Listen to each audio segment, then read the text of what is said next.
Assalamualaikum warahmatullahi wabarakatuh. Bertemu kita dalam kuliah yang ke-9 berkait dengan modul 1 iaitu pemegang taruh dalam sekolah TS25. Dalam konteks sekolah TS25 ini, kita kena faham satu lagi entiti yang penting iaitu pemegang taruh.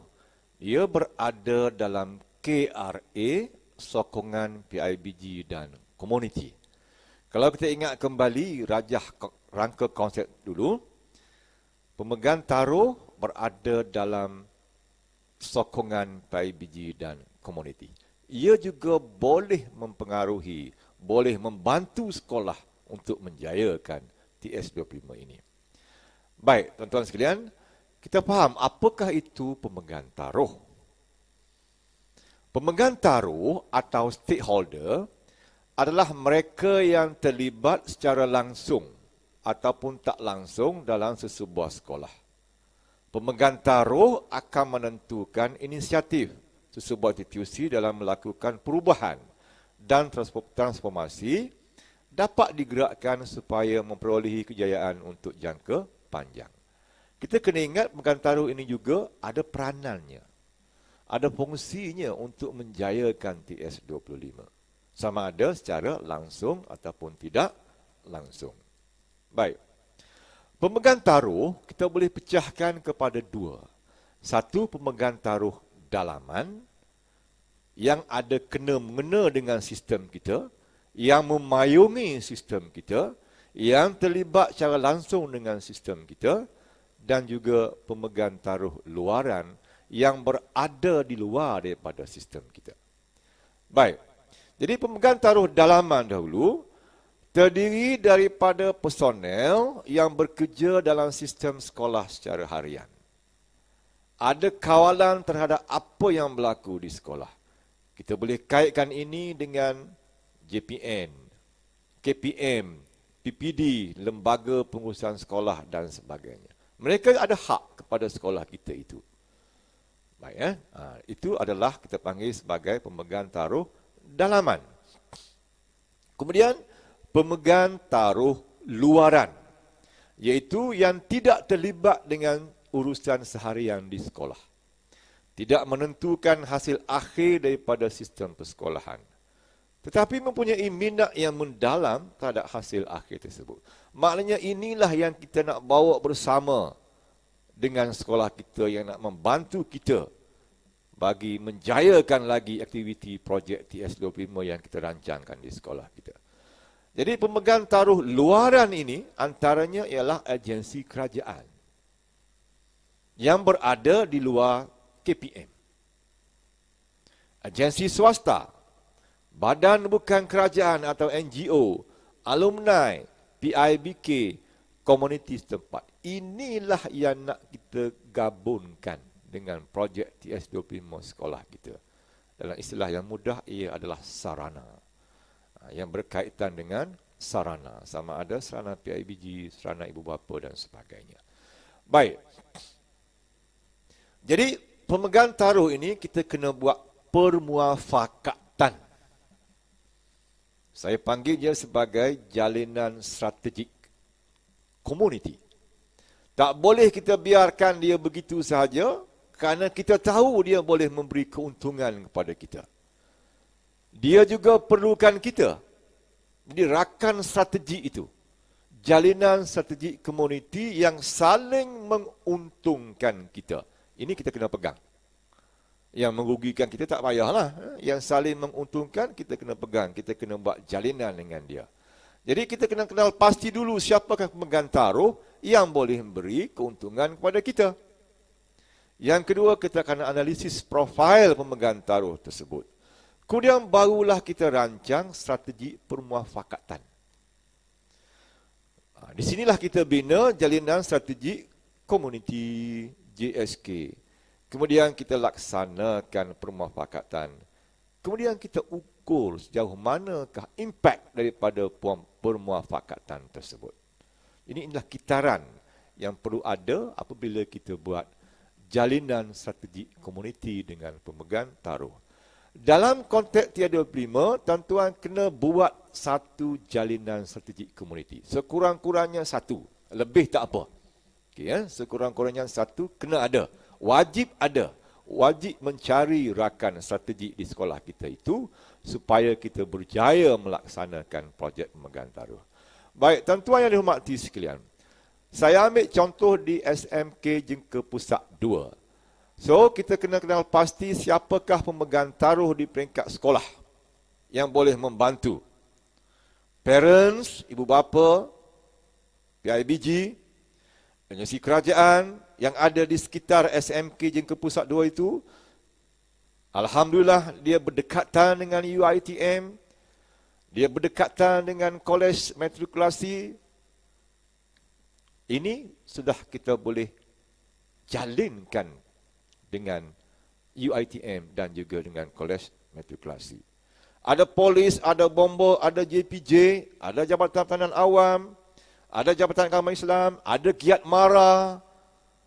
Inilah antara pemegang-pemegang taruh luaran yang kita kena analisis dahulu, yang mana boleh memberikan keuntungan kepada kita apabila kita laksanakan jalinan strategik nanti. Dan pada masa yang sama, mereka juga perlukan anak-anak kita sebagai anggota ataupun sebagai dia punya projeknya nanti, ya. Baik, termasuk juga jalinan dengan politik lah untuk mencari dana. Okey, YB Parlimen, YB Adung dan sebagainya, ini kita kena bina supaya kita mudah dapat dana. Baik. Kemudian dengan agensi swasta yang ada di sekitarnya, ada Faedah Wilayah Jengka, ada Pusat Latihan Sinar Cermelang, ada Kolej Hasan Pahang, ada Kuipsas, ada Pusat Tahfiz, ada Bank Rakyat, Afi Bank dan sebagainya yang juga boleh kita manfaatkannya nanti. Termasuklah NGO, alumni sekolah, Persatuan Seni Silat Gayung, Persatuan Alam Sekitar dan sebagainya. Apa saja sumber sarana yang ada di sekitar, kita boleh kabun jalinkan. Kita boleh jalinkan dengan sekolah kita sebagai jalinan strategik komuniti. Saya nak ambil satu contoh yang pernah saya laksanakan ketika saya di SMK Jengka Pusat 2 dahulu, iaitu saya jalinkan kelas MPW di sekolah saya dengan Kolej Komuniti Jerantut yang juga menawarkan kursus yang hampir sama. Itu dia. MPW, pemprosesan makanan yang ada di sekolah saya jalinkan dengan Kolej Komuniti Jerantut yang juga menawarkan kursus pemprosesan makanan. Banyak manfaatnya apabila saya melaksanakan jalinan itu yang saya nampak kedua-duanya boleh memberikan keuntungan. Antara perkara yang boleh saya terangkan sini, keuntungannya ialah meningkatkan kemahiran amali lanjutan hands-on anak-anak saya tadi. Saya faham di sekolah terhad, peralatan terhad, bahan-bahan terhad, maka latihan amali kelas MPW, pemprosesan makanan, anak-anak saya laksanakan di Kolej Komuniti Jerantut. Bayangkan tuan-tuan, mereka masuk buat latihan amali di kolej. Macam latihan industri dah. Semua bahan ada, semua kelengkapan ada. Hasil daripada jalinan strategik tadi. Kemudian dia meningkatkan kemahiran kebat SPM daripada inovasi produk. Produk-produk yang dilaksanakan, yang diamalikan di Kolej Komuniti Jerantut boleh dipelbagaikan, boleh diinovasikan. Produk-produk inilah, hasil inilah diguna sebagai amali SPM. Tengok, dia memberikan keuntungan kepada anak-anak saya. Kemudian meningkatkan nilai kemahiran insaniah, soft skill anak-anak saya tadi. Untuk berkomunikasi, untuk berhubung dengan pensyarah, untuk berkolaborate melaksanakan tugasan dan aktiviti yang dikenalikan oleh pensyarah di sana. Menggunakan silibus kita. Itu istimewanya. Dia menggunakan silibus kita, dia bantu anak-anak kita untuk menjalankan amali dan sebagainya. Sudah pastinya dia memberi satu yang paling penting sekali, jaminan kebolehpasaran pasca SPM. Dalam keadaan kolej komuniti Jerantuk tercari-cari siapa nak masuk ke sana, kami menyediakan anak-anak itu. Anak-anak yang telah menjalani latihan industri di sana, apabila SPM nanti, insya-Allah dia akan masuk ke sana. Ini merupakan satu jalinan yang saling menguntungkan. Saya dapat, dia dapat. Kemudian, di sana juga, dia melaksanakan unpacking curriculum. Kurikulum dirungkai, dirombak, digabung jaling, digabungkan bersama dengan amali dan sebagainya, dengan modul-modul pembelajaran yang ada di Kolej Komuniti Jerantuk. Kita tambah baik, kita ubah suai, supaya dia tak lari daripada silibus SPM kita. Alhamdulillah, inilah antara perkara yang sangat penting apabila kita melaksanakan jalinan strategik komuniti yang saling menguntungkan. Kita untung, dia untung. Kita untung dari segi latihan, dia untung dari segi keboleh pasaran. Apabila anak ini tamat SPM, dia akan masuk sana sebagai pelajarnya. Baik, jadi semuanya memberikan impak positif daripada projek kolaborasi ini. Okey, dari segi latihan amali, anak-anak ini melaksanakan 10 siri latihan setahun. Bayangkan, 10 siri latihan setahun dan setiap siri latihan disediakan sijil. Kolej Komuniti Jerantuk di bawah Kementerian Pengajian Tinggi mengeluarkan sijil latihan amali untuk anak-anak saya. Ini maknanya selain daripada kemahiran, dia juga mendapat sijil pengiktirafan dan dia menjadi merit untuk anak-anak itu meneruskan pengajiannya di peringkat yang lebih tinggi. Itulah antara perkara-perkara yang perlu kita fikir apabila kita laksanakan jalinan strategik komuniti ini supaya kita tak rugi, dia pun tak rugi. Saling menguntungkan. Baik, jadi antara soft skill yang terbina daripada jalinan ini adalah dari segi communication skill.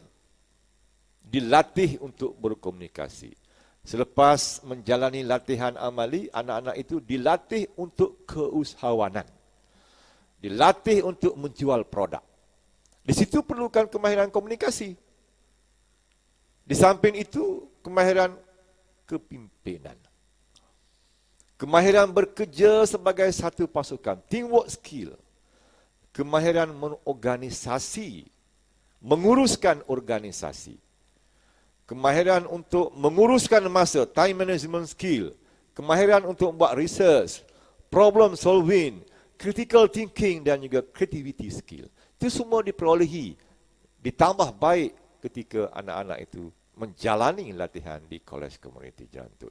Bawa balik ke sekolah, dia akan lebarkan lagi, dia akan perluaskan lagi, dia akan perkukuhkan lagi bersama dengan guru-gurunya. Inilah antara manfaatnya yang diperolehi apabila kita memilih rakan yang betul untuk kita melaksanakan jalinan strategi. Di samping itu, apabila masuk tahun kedua, saya lebarkan lagi jalinan strategi saya sekolah itu dengan UiTM Pahang. Jalinan strategi dengan JAIB, Jabatan Agama Islam Pahang, yang berada di Jengka.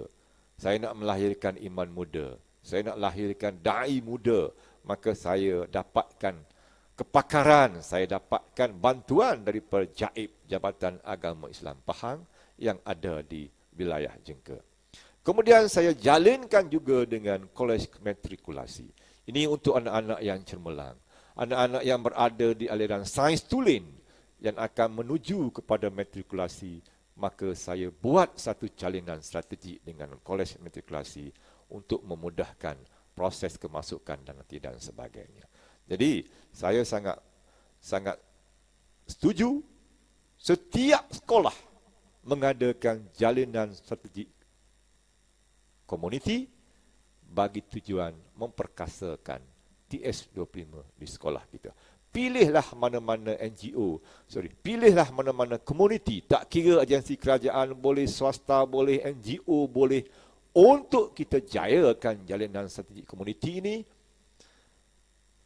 tapi berpegang kepada prinsip saling menguntungkan.